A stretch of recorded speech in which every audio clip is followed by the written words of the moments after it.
Is the 4-4-2 formation prehistoric? I don't think so. This is how you can use it to win games. All formations need the right profile of player in certain positions. With the 4-4-2, the weakness is obviously in the midfield area, so these two players need to be the right profile. And by the right profile, I mean players that work hard. They're going to have to be technically able and technically brave as well. So they need to come and receive, and more importantly, they want to play forwards because they're going to be against midfield overload in there as well. So they're going to have probably a 4-4-3 that plays against them, so they'll have a midfield three that comes up against them. So they will always be overloaded in that midfield. What's important is if they do come and get the ball, they'll probably have to lend back to the left back or go out to the winger. But then if they do receive it back, they need to play forwards. It's really, really important in a 4-4-2 that you look to play forwards as much as possible, because your advantage comes in your forward players.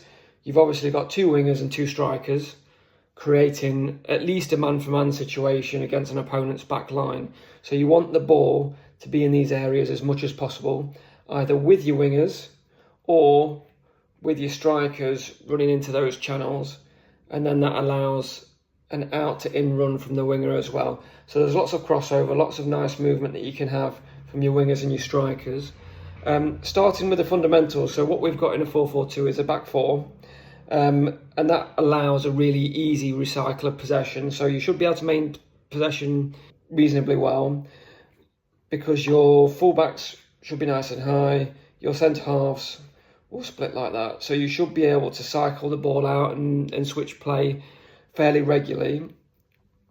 Like we said, the midfield two are going to be in an overload, but you want your wingers to be nice and high so we can play into the wingers and play into the strikers.